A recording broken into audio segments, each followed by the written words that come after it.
Oke, jadi kita masuk ke materi berkaitan dengan klasifikasi dan ekosistem ya di channel Doni Smart Chemistry. Jadi klasifikasi dan ekosistem ini merupakan materi kelas 7 IPA semester genap kurikulum merdeka ya. Jadi kita masuk aja langsung ke klasifikasinya. Jadi klasifikasi makhluk hidup adalah suatu cara memilah. Oke, jadi di sini clue-nya ya. Jadi memilah dan mengelompokkan makhluk hidup menjadi unit tertentu. Jadi dasar klasifikasi itu yang pertama adalah organisme yang memiliki persamaan ciri tertentu dimasukkan ke dalam satu kelompok yang sama. Oke, nanti di bawah kita akan bahas ya. Kemudian yang kedua, dari anggota kelompok tersebut dicari lagi persamaan maupun perbedaan untuk mengklasifikasikan mereka lagi ke dalam kelompok yang lebih kecil. Kemudian yang ketiga, organisme yang berada dalam satu kelompok itu memiliki hubungan kekerabatan yang dekat. Semakin banyak persamaan cirinya, maka semakin dekat kekerabatannya. Jadi, sekali lagi, klasifikasi ini bertujuan untuk mengelompokkan, karena makhluk hidup itu banyak banget jumlahnya ya. Jadi, untuk mempermudah kita mempelajari, itu harus dikelompokkan berdasarkan persamaan atau perbedaan ciri morfologi, fisiologi, maupun anatominya. Nah, misalnya di sini contohnya adalah manusia memiliki hubungan kekerabatan lebih dekat dengan monyet dibandingkan ayam. Ya, karena manusia sama monyet itu sama-sama mamalia ya, atau menyusui. Kemudian ciri yang lain kira-kira yang sama apa? Di tubuhnya itu ditutupi oleh rambut biasanya. Jadi makanya manusia dan monyet itu dikelompokkan berdasarkan persamaan ciri-cirinya dibandingkan dengan ayam. Ayam itu kan bagian tubuhnya ditutupi oleh bulu, bukan rambut ya. Gitu. Oke, contoh yang lain misalnya. Di sini ada beberapa contoh organisme. Misalnya ada kucing, ada anjing, ada singa, kemudian ada buaya, kemudian ada burung, ada ikan, ada komodo, kemudian ada ayam. Nah, di sini ada 8 organisme ya. Jadi kalau disuruh mengelompokkan, kira-kira di antara 8 organisme ini kita kelompokkan berdasarkan apanya dulu. Yang pertama, mungkin berdasarkan dia itu berkembang biaknya dengan cara melahirkan. Itu kita akan bisa mengelompokkan kucing, anjing, singa ini ke dalam satu kelompok ya. Buaya, burung, ikan, komodo, ayam itu ke dalam kelompok yang lain.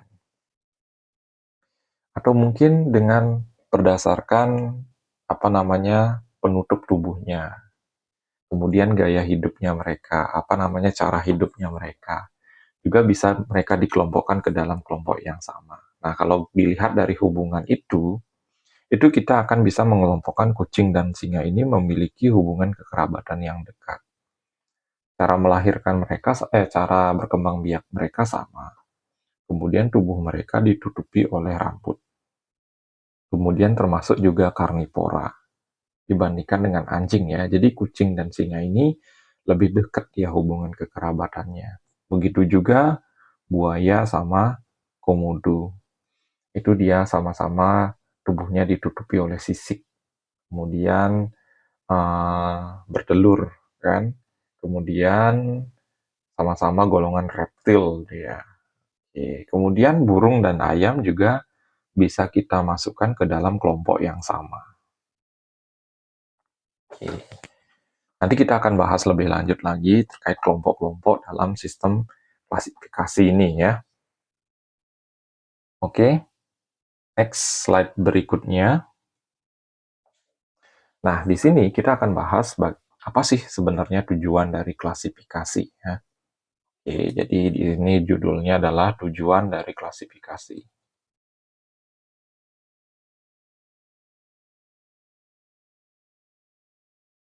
Itu yang pertama adalah mempermudah proses mempelajari makhluk hidup.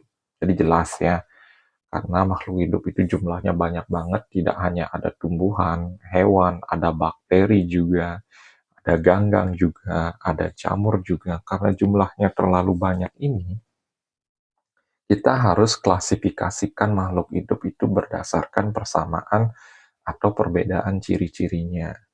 Jadi biar kita mudah mempelajari setiap makhluk hidup yang ada di bumi ini. Makanya diciptakanlah ilmu klasifikasi.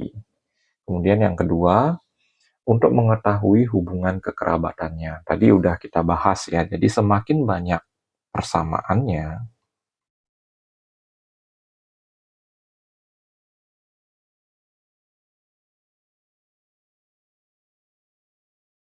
maka hubungan kekerabatannya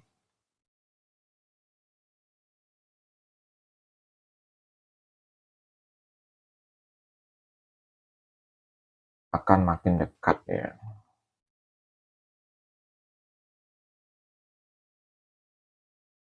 Oke, itu tujuan yang kedua ya dari klasifikasi. Kemudian yang ketiga, untuk membedakan makhluk hidup yang satu dengan makhluk hidup yang lain ya dari segi ciri-cirinya, ciri-ciri anatomi, fisiologi anatomi itu artinya organ-organnya, fisiologi fungsi tubuhnya, morfologi itu bentuk luarnya, itu kalian bisa bedakan antara makhluk hidup yang satu dengan makhluk hidup yang lain ya. Jadi mempermudah proses mempelajari, kemudian mengetahui hubungan kekerabatan, membedakan makhluk hidup yang satu dengan yang lain.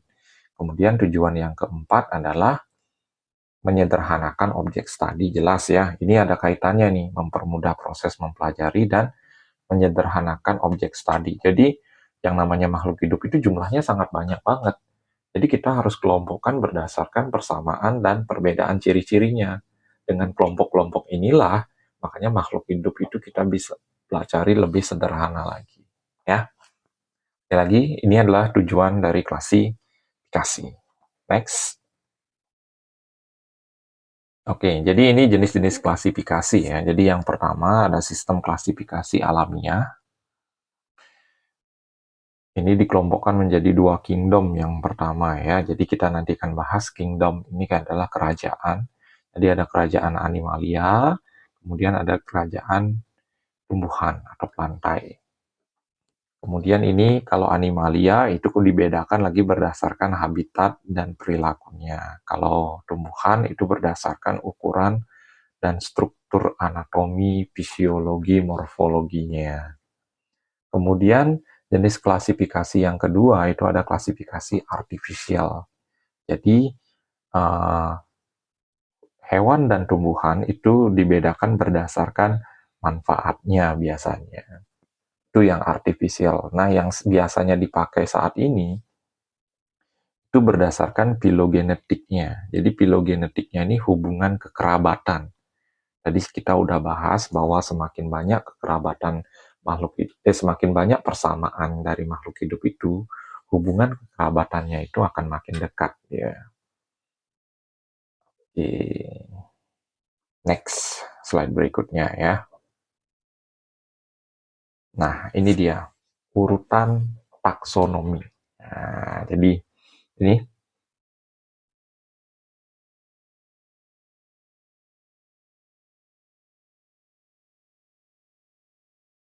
jadi dari paling sederhana ke paling kompleks ya. Oke, yaitu ada kingdom, phylum atau divisi. Divisi ini untuk tumbuhan, kemudian phylum ini untuk hewan ya. Kelas, ordo, famili, genus, spesies, dan yang terakhir adalah varietas. Jadi kalau seandainya kalian disuruh mengurut bagaimana urutan taksonomi dari yang paling sederhana ke paling kompleks, itu spesies, genus, famili, ordo, kelas, phylum atau divisi, kingdom. Nanti ini nggak boleh dua jawabannya. Harus lihat juga soalnya yang disuruh itu hewan apa tumbuhan. Jadi kalau hewan itu phylum, kalau tumbuhan itu divisi setelah kingdom ya. Nah, ini adalah ada beberapa contoh organisme yang dibuatkan tingkat taksonominya ya.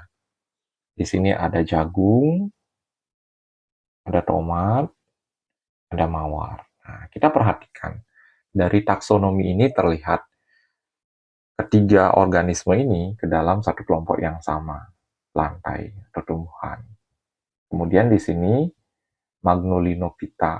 Nah, Magnolinophyta tumbuhan berkormus biasanya ya. Nih, jadi mereka sama. Kemudian masuk ke kelas sudah mulai ada perbedaan. Nah, kalau tomat dan mawar masih sama dia. Tapi ke ordo, ketiga-tiganya udah kembali berbeda. Karena kenapa? Semakin ke bawah, tingkat taksonominya itu persamaannya itu harus semakin banyak. Jadi di kingdom itu persamaannya makin dikit ya. Kalau semakin di tingkat genus, spesies itu persamaannya harus makin banyak. Jadi semakin rendah tingkat taksonominya, itu persamaannya harusnya makin banyak ya. Ini tingkat spesies sudah beda dia jelas. Nih, jadi kita lihat dari tingkat taksonomi ini, jadi semakin ke bawah itu ketiga organisme ini udah semakin sedikit persamaan ciri-cirinya. Itu ya. Jadi sekali lagi kalau disuruh mengurut tingkat taksonomi dari kompleks ke sederhana, ke bawah ini urutannya. Tapi kalau sebaliknya dari sederhana ke kompleks, itu spesies, genus, famili, ordo, kelas, filum, divisi, baru kingdom. Ya, oke, next slide berikutnya. Nah, di sini kita udah masuk ke materi ekosistem. Jadi, ekosistem ini sangat kompleks materinya ya. Kita akan bahas dulu perlahan. Jadi, apa sih ekosistem itu? Ekosistem adalah hubungan timbal balik antara makhluk hidup dengan komponen abiotiknya. Abiotik ini bukan makhluk hidup dalam kesatuan tempat hidup. Nah, jadi yang dinamakan ekosistem itu syaratnya yang pertama harus ada makhluk hidupnya, kemudian syarat yang keduanya harus ada bukan makhluk hidupnya, dan harus terjadi hubungan timbal balik. Nah, jadi kalau kita kelompokkan komponen ekosistem itu ada dua, ada biotik sama abiotik. Nah, ini biotik tadi kita udah bahas ya, komponen makhluk hidup. Jadi sekali lagi biotik itu adalah makhluk hidup.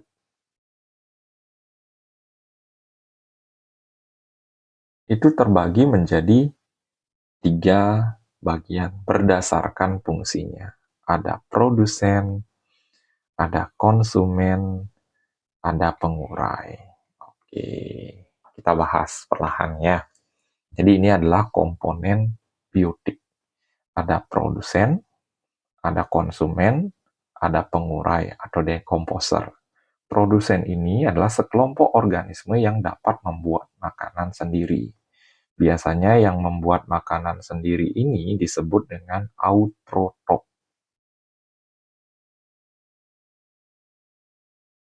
Kenapa dia bisa membuat makanan sendiri? Karena mengandung klorofil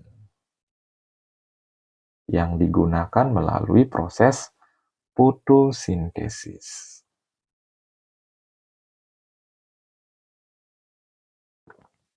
Jadi produsen ini bisa menghasilkan makanannya sendiri dia. Kemudian bagian yang kedua itu ada konsumen. Jadi konsumen ini adalah memakan. Jadi organisme yang tidak dapat membuat makanan sendiri. Sehingga tergantung pada organisme yang lain. Jadi organisme ini yang dimaksud adalah si produsen.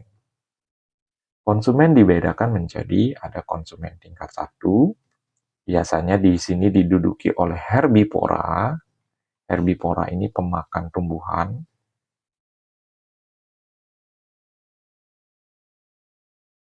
Atau pemakan si produsen.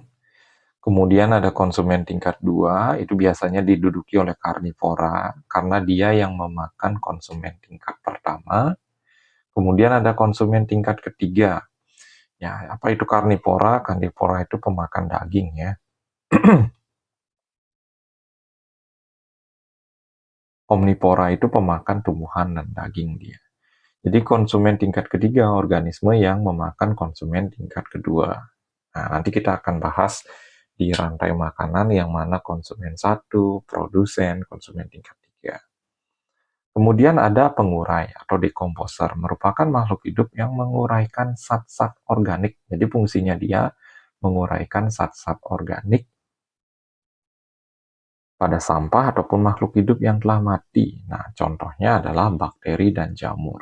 Jadi bakteri dan jamur ini sangat bergantung pada konsumen maupun produsen dia, karena dia bisa mendapatkan zat-zat makanan itu dari bangkainya si konsumen maupun si produsen dia.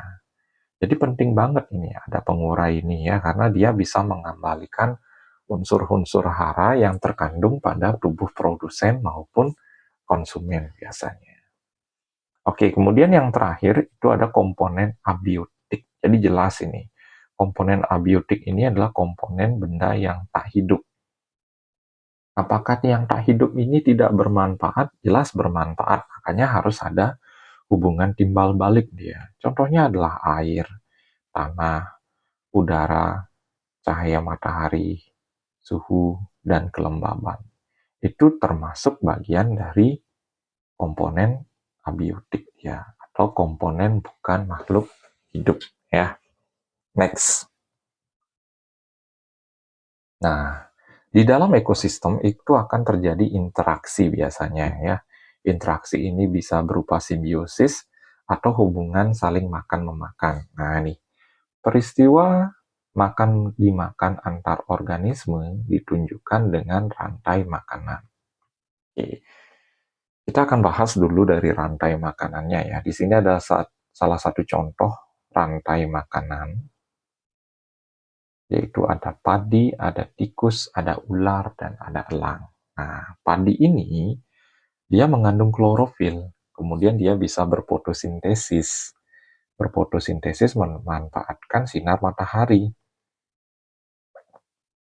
Nah, makanya padi ini disebut dengan produsen. Produsen itu akan dimakan oleh tikus.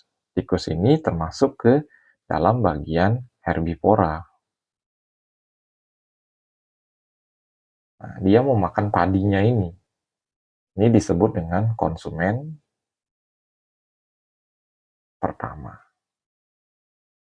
Kemudian ular memakan tikus. Jadi ular ini masuk ke konsumen kedua. Ini dia karnivora dia. Kemudian elang itu masuk ke konsumen ketiga.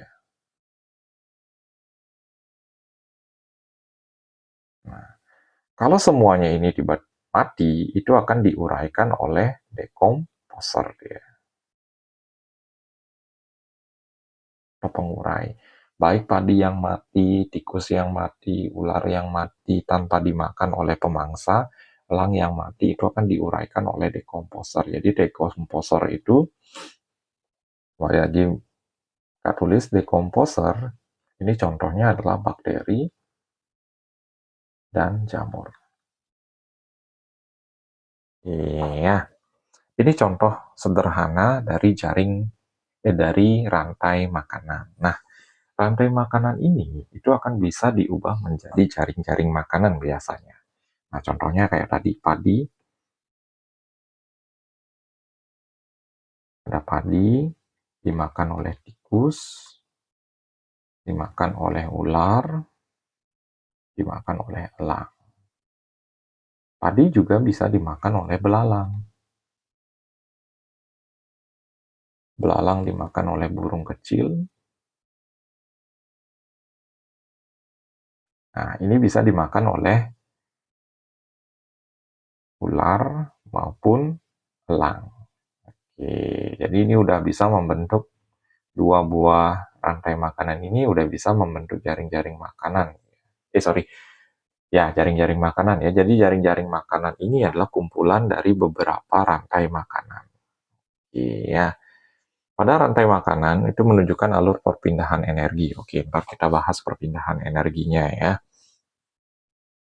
Apakah bisa dihubungkan dengan yang lain? pastinya bisa ya. Nah, bagaimana perpindahan energinya? Itu kalau kita lihat, kalau siklus energi itu pasti didahului lewat matahari ya. Jadi matahari ini adalah sumber energi makhluk hidup, itu akan digunakan untuk berfotosintesis oleh tumbuhan sebagai produsen. Tumbuhan ini akan dimakan oleh konsumen.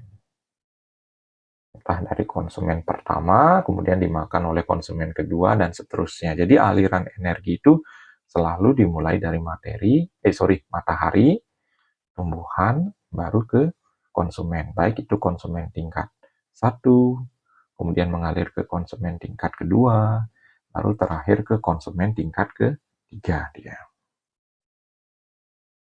Itu aliran energi ya.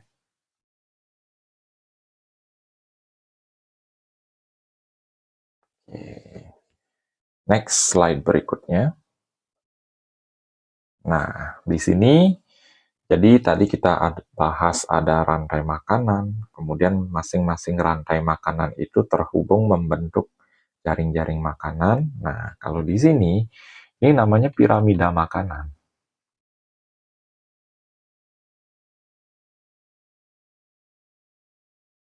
Boleh juga disebut dengan piramida energi, piramida biomasa juga. Nah, kita lihat ya, ini udah pasti produsen, konsumen pertama, konsumen kedua, konsumen ketiga, dan konsumen tingkat keempat. Jadi semakin ke atas itu biasanya jumlahnya dalam ekosistem itu semakin berkurang ya. Kalau ada yang jumlahnya lebih banyak, misalnya belalangnya lebih banyak ketimbang tanamannya, itu ekosistemnya udah tidak seimbang dia. Jadi dalam suatu piramida makanan jelas ya, produsen itu harus memiliki massa yang paling tinggi atau biomasa tertinggi dia.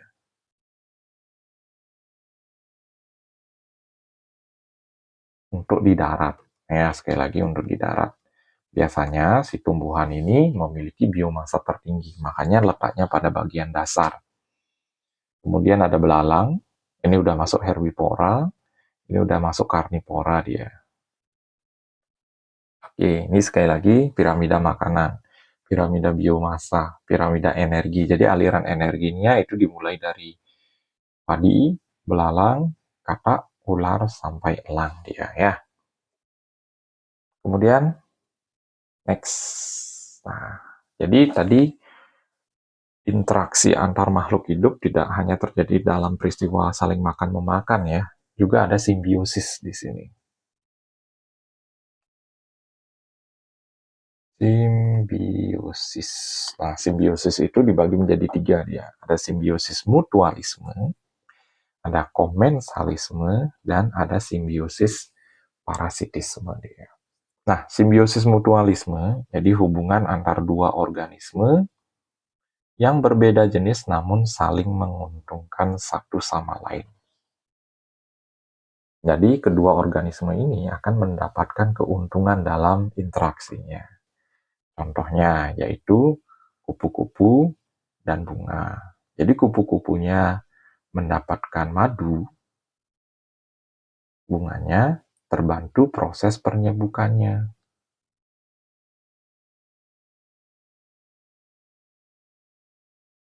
Jadi proses penyerbukannya itu terbantu dia dengan hadirnya kupu-kupu maupun serangga yang lain ya.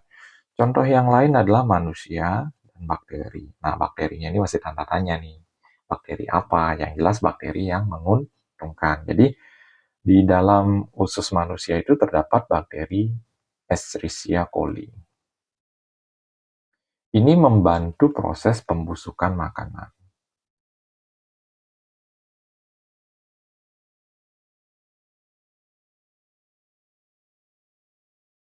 Jadi manusia terbantu dia proses pembusukan makanannya. Bakterinya itu mendapat makanan dari manusia.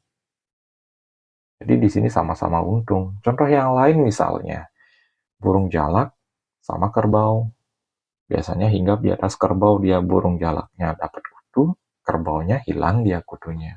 Itu adalah hubungan yang saling menguntungkan atau sering disebut dengan simbiosis mutualisme. Kemudian hubungan yang kedua itu ada simbiosis komensalisme. Jadi simbiosis komensalisme ini adalah sebuah interaksi antar dua makhluk hidup yang menguntungkan salah satu organisme. Jadi salah satunya untung, sementara organisme yang lain tidak dirugikan dan tidak diuntungkan, alias netral. Jadi organisme yang satu ini tidak mendapat kerugian maupun keuntungan. Itu komensalisme ya. Contohnya, nah di sini ada penjelasannya. Ikan remora dengan ikan hiu, anggrek, dan pohon mangga. Oke, kita bahas. Ikan remora ini mendapat keuntungan dia. Jadi sisa-sisa makanan dari ikan hiu itu dia bisa dapetin biasanya di bawahnya ikan hiu dia berenang. Kemudian dia juga mendapat perlindungan dari ikan hiu dari predator dia. Itu ya, karena di bawahnya ikan hiu dia diam. Kemudian kalau anggrek dan pohon mangga, jelas yang di sini diuntungkan adalah si anggrek. Jadi anggrek mendapat keuntungan karena memiliki tempat untuk tumbuh, mendapatkan sinar matahari, air, serta zat-zat yang dilakukan dalam proses fotosintesis dengan cara menempel pada pohon mangga. Sedangkan mangga ini tidak dirugikan dari segi apapun dia, karena mangga itu tidak terganggu proses kehidupannya. Tuh ya. Jadi sekali lagi, simbiosis komensalisme ini satu organisme diuntungkan, sedangkan organisme yang lain itu tidak diuntungkan maupun tidak dirugikan. Oke, next slide berikutnya. Simbiosis parasit. Nah, jadi parasit kondisi ketergantungan yang terjadi ketika pihak yang satu mendapat keuntungan, namun pihak yang lain itu dirugikan. Jadi ini bisa dibilang kebalikan dari mutualisme. Kalau mutualisme sama-sama untung, di sini satu untung, satu rugi dia. Nah, contohnya adalah nyamuk dengan manusia. Jelas, manusia diambil darahnya, kemudian bisa saja kena DB atau sakit bisa. Misalnya nyamuknya dapat darah dia. Nah, ini nyamuknya mendapat keuntungan menghisap darah manusia, sedangkan manusia dirugikan karena dapat penyakit-penyakit berbahaya, DB, malaria, gitu ya. Juga lalat dengan buah. Oke, boleh. Mendapat makanan sekaligus berkembang biak di buah, sedangkan buahnya yang dihinggapi lalat itu akan membusuk. Contoh yang lain misalnya benalu dengan pohon mangga. Jadi kalian bisa lihat misalnya punya pohon mangga, itu ada di mangga itu daunnya berbeda dia. Dengan daun mangga ini biasanya benalu, nempelnya di pohon-pohon mangga biasanya ya. Nanti pohon mangganya, nutrisi dari pohon mangga ini akan diserap oleh benalu. Lama-kelamaan mangga ini daunnya itu di bagian daunnya akan mati dia, mengering biasanya. Itu ya, jadi itu simbiosis parasitisme. Jadi sekali lagi, kita simpulkan ada 3 jenis simbiosis. Mutualisme sama-sama untung, komensalisme satu untung, satu tidak rugi maupun tidak untung. Kemudian parasitisme itu satu untung, satu dirugikan. Oke, next. Nah, di sini kita udah masuk ke model-model latihan soal yang biasanya keluar dalam ujian sumatif ataupun ulangan harian ya. Nah, yang pertama unit terkecil dalam sistem pencernaan. Nah, kita langsung bahas saja. Ini namanya sel. Jadi kalau disusun, nah ini susunan organisasi kehidupan pada organisme multiseluler dari yang paling sederhana. Itu akan dimulai dari sel. Sekumpulan sel itu akan membentuk sebuah jaringan. Jaringan itu berkumpul membentuk sebuah organ. Organ itu akan membentuk sistem organ berkumpul itu akan membentuk organisme. Jadi di bagian sel ini akan terdapat nanti organela sel biasanya. Ada banyak ya, ada inti sel, ada mitokondria, ada retikulum endoplasma, ada ribosom, ada centriole, vakuola. Nah, ini beberapa contoh dari organela sel ya. Oke, next. Perhatikan gambar jaring-jaring makanan berikut. Bila dalam ekosistem tersebut ular habis diburu, nah ini ularnya diburu, maka yang dapat diupayakan manusia agar hama tikus tidak mengganggu pertanian padi adalah, jadi jelas ketika ular diburu itu predatornya udah berkurang si tikus ini, karena hanya tersisa elang saja. Oke, mengusir burung pemakan padi, memperbanyak padi, membasmi hama belalang, menjaga kelestarian elang. Kalau belalangnya dibasmi, kan tikusnya masih, ayamnya masih, burungnya masih. Memperbanyak padi, bukan ya. Jadi memperbanyak padinya jelas ini masih semuanya hidup. Jadi yang memakan padi masih banyak di sini. Mengusir burung pemakan padi mungkin kita bisa, tapi ini masih ada ayam, ada tikus, ada belalang. Jelas predator tertinggi kita harus jaga kelestariannya si elang agar bisa memangsa ke tiga-tiganya ini, yaitu si ayam, si burung, maupun si tikus. Karena burung elang ini akan memangsa ketiga-tiganya ini bisa dikaitkan ke sini. Jadi harus dijaga kelestarian elangnya kalau ularnya habis diburu misalnya. Jadi dalam sebuah ekosistem itu semuanya harus ada. Jangan sampai ada bagian tertentu yang tidak ada, nanti tidak terjadi kesetimbangan biasanya. Nah, makanya kadang-kadang ada ekosistem yang rusak. Karena ekosistem tidak hanya sengaja dirusak oleh manusia, tapi terkadang organisme yang terdapat di sana itu jumlahnya tidak seimbang biasanya. Oke, next. Dalam suatu ekosistem terdapat tikus, kucing, rumput, jamur, dan bakteri. Nah, kita coba dulu susun ya. Nah, rumput sebagai produsen. Kemudian rumput pasti dimakan oleh tikus. Tikus itu dimakan oleh kucing. Nah, semuanya ini mati misalnya itu akan diuraikan oleh jamur dan bakteri. Nah, organisme yang sangat tergantung pada konsumen. Jadi jelas di sini ini konsumen tikus sama kucing. Siapa sih yang sangat tergantung pada kehadiran konsumen? Jelas jamur dan bakteri. Karena ketika tikus ataupun kucing mati, itu yang bisa menguraikan adalah jamur dan bakteri saja ya. Itu ya. Yang berperan sebagai produsen. Ingat produsen ini syaratnya adalah dia bisa melakukan fotosintesis di air. Itu jelas. Jawabannya adalah alga atau ganggang. Jamur nggak bisa berfotosintesis ya, karena jamur itu tidak memiliki klorofil. Serangga jelas bukan, apalagi ikan kecil ya. Jadi itu caranya menjawab model-model soal. Jadi harus dikaitkan dengan teori-teori yang sudah kita bahas sebelumnya ya. Next. Berikut ini perpindahan energi yang benar. Oke, jadi perpindahan energi tadi kita sudah bahas di slide sebelumnya. Oke ya.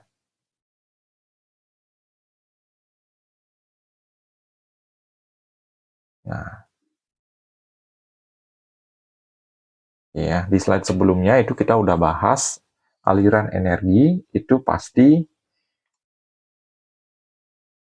yang pertama adalah melalui matahari dia.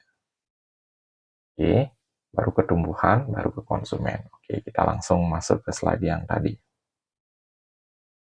Nah, jelas ada mataharinya. Jangan langsung ke produsen.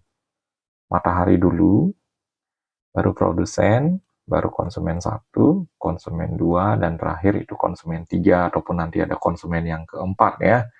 Jelas jawabannya adalah yang B. Ya.